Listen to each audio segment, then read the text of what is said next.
በማስተዋል መጠየቅ። አሁን አንዳንዴ ካስተዋላችሁ ከሚታከሙት በላይ ድርጅቶቹ በስተዋል። በቅርቡ ብዙ ነገር ታያላችሁ። በነገራችን ላይ ዲኤምቪ አካባቢ ብዙ $100,000 የተሰበሰቡ ብር ጥያቄ እየተነሳ ነው። ጊዜ ሲሆን ይመጣል ወደፊት ሚዲያ ላይ እንዳትረሱት። ብዙ $100,000 ተሰብስቦ ጥያቄ አለ።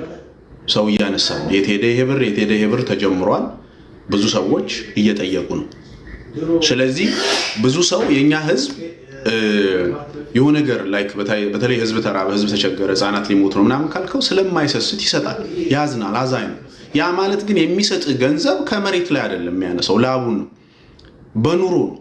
እዚህ የቃዥ የሚያገኘውን ገንዘብ ያለ ጥያቄ ሳትጠይቅ ዝም ብለህ ስጠው። ምንም እንዳትጠይቅ፣ በቃ ጠይቋል፣ ዝም ብለህ ስጠው። አየለ ስለሆነ በቀለ ስለመጣ እሱ ስለሆነ አይደለም፣ ጠይቅ። ገባ? አሁን ብዙ ፋውንዴሽን ይሄ ድርጅቶች በጣም ብዙ ናቸው። ታውቃላችሁ? ከሚረዱት በላይ ድርጅቶች በጣም ብዙ ናቸው። እንዲህ አይነት ነገር ቀስ እያለ ይገባቸዋል። በነገራችን ላይ ቀላልም አይደለም። ብዙ ሰው አይናገርም ስለማውቅ። ስለዚህ እኔ ትክክል የሆኑትን ትክክል ነው ብዬ አብሬ ቆማለሁ። ጥያቄ ካለኝ ደግሞ ተነስቼ ጥያቄ ያለኝ ይላሉ። ማንንም አልሰማም። ጥያቄ ተጠይቆ የሚፈርስ ድርጅት የለም። ጥያቄ ተጠይቆ የሚቀልጥ ግለሰብ የለም።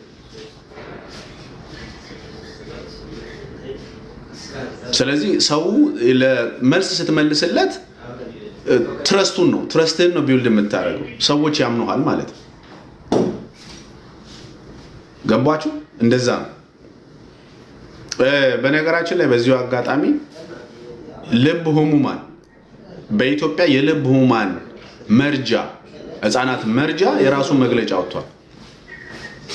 ምክንያቱም የሱ ስም እዛ ውስጥ እንዳየው የነሱ ሜንሽን ስለተደረገ ትክክል አይደለም፣ እኛ የለንበትም የሚል ነገር ማለት ነው። ስለዚህ አሁን አዶናይ ጥሩ ስም አለው። ጥሩ ስም ስላለው ሁሉ ነገር ግር ብሎ ከመሄዱ በፊት መጠየቅ አለበት። ገንዘብ ነው። ምናልባት $100,000 ነው የሚሰበሰበው ወይም ከዛ በላይ። እንደዚህ የተራ ገንዘብ አለው። $1,000-2,000 አለ። እያንዳንዱ ዲያስፖራ ገንዘብ አውጥቶ የሚሰጠው ተርፎት አይደለም፣ እንቅልፍ አጥቶ በአላርም እየተነሳ ከልጆቹ ቀንሶ ነው የሚሰጠው።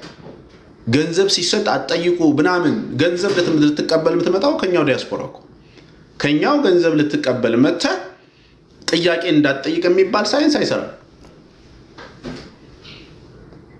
ከኑሮ ከኪሱ ቀንሶ ገንዘብ እየሰጠ እንዳትጠይቀው። ዲያስፖራው ሞኞ ነው አይደለም። እኔ በመጠየቄ ነው። እኔ ከምንም በላይ አክብሬ ጠይቄ ባልጠይቅ ብዙዎቻችሁ ምትሉኝ ምን ነበር? እዛው አትጠይቅም ነበር።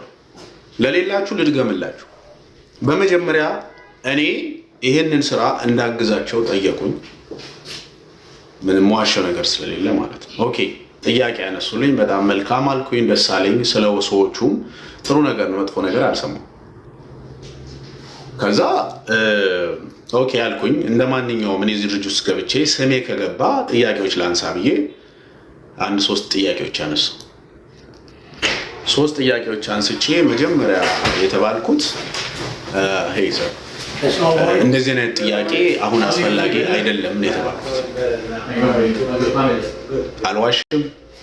እንዲህ አይነት ጥያቄ አስፈላጊ አይደለም። እንዲህ አይነት ውዥንብር የምትፈጥር ከሆነ ካልቻልክ ባትረዳን ነው የተባልኩት። ይሄን የተባልኩት ከመስራቹ ነው። የሚገርም ነው። በነገራችን ላይ ይቅርታ ጠብቃለሁ። ምክንያቱም ምን ያደረኩት ነገር የለም። ጥያቄ በመጠየቄ ከዚህ በላይ ዲስሪስፔክት መደረግ የለም። ይሄን በመጠየቄ ውዥንብር የምትፈጥር ከሆነ ባትረዳን መልካም ነው ተብያለሁ። ቴንክ ዩ። ጥያቄዎችን ልድገምላችሁ። አንደኛ ጥያቄ ቀላል ነው። ሄርት ቱ ሄርት ፋውንዴሽን ድርጅቱ ገንዘብ አሰባስቦ ለኢትዮ ኢስታንቡል ሆስፒታል መክፈል ይችላል ወይ? ይሄኛው ነን ፕሮፊት ድርጅት ነው፣ ነን ፕሮፊት ኦርጋናይዜሽን ነው። በአሜሪካ ማለት ነው። ምንም ታክስ የማይከፍል አሜሪካ እውቅና የሰጠው ሰርቲፋይ የሆነ ነን ፕሮፊት ኦርጋናይዜሽን ነው ይሄኛው። ያኛው ደግሞ ለፕሮፊት የሚሰራ ነው ሆስፒታል። ሁለቱም የአንድ ኦነር ነው። በነገራችን ላይ አንድ የኢትዮጵያ ኦነር ነው ይሄንንም ክሬት ያደረገው ነን ፕሮፊቱንም የኢትዮ ኢስታንቡል ባለቤትም አንድ ኦነር ከሆነ ይሄ ነው የኔ ጥያቄ ቃል በቃል። ስለዚህ ይሄኛውን በዚህኛው እጅ ሰርቶ ለዚህኛው ሆስፒታል ለሚታከሙበት ህፃናት ገንዘብ መክፈል ይችላል ወይ? ከህግ አንፃር ነው ያልኩት። ለዛው እንኳን አልፈረድኩም። ጥያቄ መክፈል ይችላል ወይ? የስ እስከሆነ እንዴት ገባ? ኦዲትስ እንዴት ይደረጋል? እኔ ለምሳሌ ከዚህ አንስቼ ለዚህኛው ስከፍል ማን ነው ኦዲት የሚያደርገኝ? እያንዳንዱ ነገር ክትትል የሚከታተለኝ ማን? በዚሁ አጋጣሚ በነገራችን ላይ ኦዲት ሲደረግ ለምሳሌ ኮሚቴ ሲቋቋም ብዙ ጊዜ እንድታውቁት ብዬ ነው። ኮሚቴ ለምሳሌ እኔ ድርጅት አለኝ። ኮሚቴ ሳቋቋም ኦዲት የሚያደርጉ እንደዛ አይነት ሜምበሮች ክሬት ሳደርግ አራውንድ እኔ ጋር አራውንድ ያሉ ሰዎች እንጂ ከአፍሪካ ህብረት የሚመጣ ከዓለም ከተለያዩ ድርጅቶች የሚመጣ ያንተን ሐሳብ የሚቃረን ቻሌንጅ የሚያደርግ ሐሳብ የሚጠይቅ ሰው አይደለም። እዛው አካባቢ ያለ ሰው ትመርጥና አምጥተህ ኮሚቴ ነው የምታደርገው።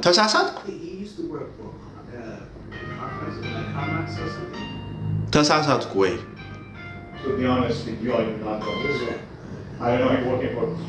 ስለዚህ እንዴት ይሆናል እንደዚህ?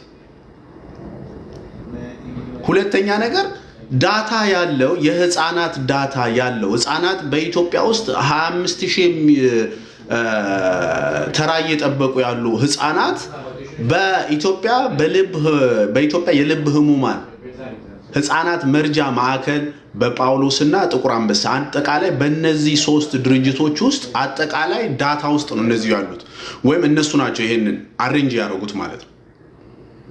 እነሱ ጋር ነው ያለው የህፃናት ሊስት ያለው ማለት ነው። ስለዚህ ያ ማለት አንተ ህፃናት ወስደ ለህክምና ስትወስድ ከነዚህ ሰዎች ጋር ኮንታክት ይኖርሃል አይደል? እነዚህ ሰዎች በነገራችን ላይ ለምሳሌ 10000 ህፃናት ቢኖር በዚህ ወር የሚታከሙ ምሳሌ ነው የምላችሁ 10000 ህፃናት በዚህ ወር የሚታከሙ ቢኖሩ ያ ሆስፒታል ዳታ ያላቸው ኦኬ ለጣዝማ ይሄን ያህል ስቲል ቢዝነስ ነው ህፃንም እየታከመ ቢሆን ታውቃላችሁ ሆስፒታሎች ለፕሮፊት ነው የሚሰሩት ነፃ የሚሰራ ሆስፒታል የለም እንኳን እሱ የመንግስት ራሱ ክፍያ አለው አይደል በተለይ የግሎችን ታውቋቸዋለች ስለዚህ ለምሳሌ ይሄ ጥቁር አንበሳ ወይም የልብ ህሙማን ህፃናት ያሉበት ማዕከል ለእያንዳንዱ ሆስፒታል በቁጥር ነው የሚሰጠው እስከ ሰማሁት ድረስ ማለት ነው በቁጥር ይሰጣል ለምሳሌ እና ለኢትዮ ኢስታንቡል ሆስፒታል ይሄን ያህል ህፃናት እሰጣለሁ ታክማለህ ኦኬ እዚህ ጋር ደግሞ አይ ቲንክ ፕላዛኖ የሚባል አለ ካልሳሳት ጣዝማ አገስ ጣዝማ ለሚባለው ይሄን ያህል ህይወት ምናምን የሚባለው ቤት ይሄን ያህል ለጳውሎስ ይሄን ያህል ለእንትን ይሄን ያህል ብሎ ያ ድርጅት ያሉትን ህፃናት አለበለዛ ምንድነው የሚሆነው አለበለዛ ለአንድ ሆስፒታል ብቻ ያሉትን ህፃናት ብትሰጠው ፌር አይሆንም ማለት ለሆስፒታሎች የግዴታ ነው የሚከፋፈለው በዛ መልኩ ነው ስለዚህ ይሄ ድርጅት ኢትዮ ኢስታንቡል ሆስፒታል ከነዚህ ድርጅቶች ጋር ነው አይደል መስራት ያለበት ለምሳሌ ከልብ ህሙማን ጋር አይሰራም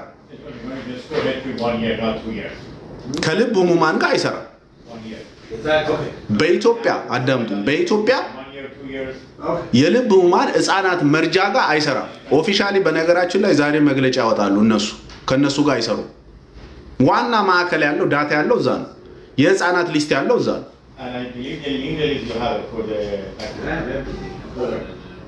ከነሱ ጋር አይሰሩ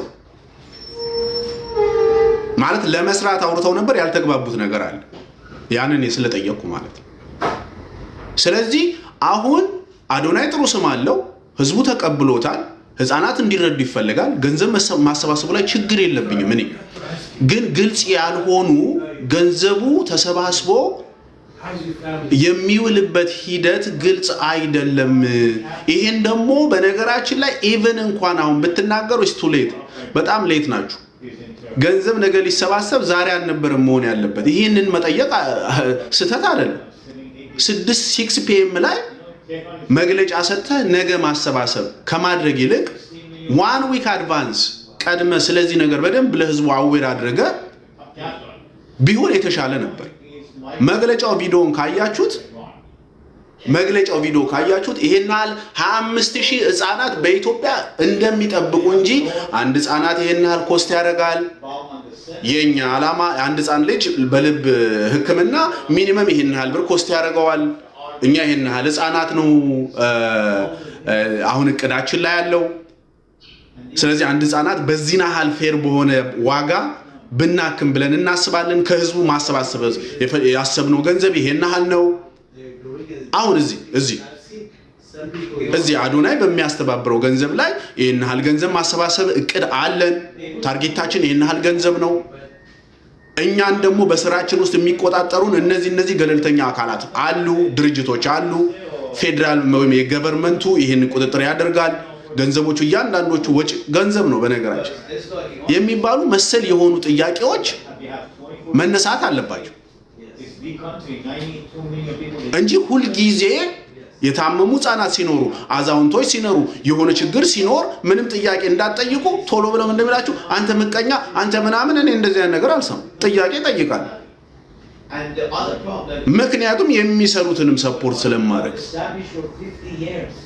እንጂ እኔ ግር ብዬ እንደ ቁርጥ ድፍ በቃ ምንም ጥያቄ እንዳትጠይቅ።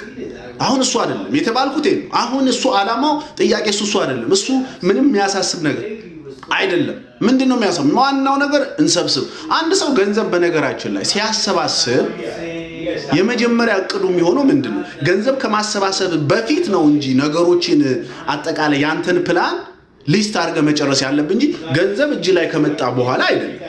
በተለይ እንዲህ አይነት ሲቹዌሽን ላይ ለህፃናት ለመድረስ ከሆነ ቀድመ እቅድህን ቀድመ ለህዝቡ አሳውቀ የገንዘብ ታርጌትን ምን ያህል እኔ ገንዘብ ማሰባሰብ እቅድ ይሄን ያህል አለኝ፣ ይሄን ያህል አስባለሁ፣ ታርጌቴ ይሄን ያህል ነው፣ ቢሳካልኝ ለአንድ ህፃን ልጅ ይሄን ያህል ኮስት ያደርጋል፣ እኔ በዚህ ያህል ደረጃ እንኳን ህክምና ብሰጥ ምሳሌ 5000 ብር ሚኒመም ቢሆን ለአንድ ህፃን ልጅ ኮስት የሚያደርገው እኔ በ3000 በ4000 ብሰጥ ህፃናትን እየረዳው ነው። ስለዚህ ይሄን እንደዚህ መሰል ነገሮች በነገራችን ላይ ብዙ ጥያቄ አለኝ። ጥያቄ ምናልባት መግለጫ እንሰጣለን ስላሉ እዛም ጠይቀው ማለት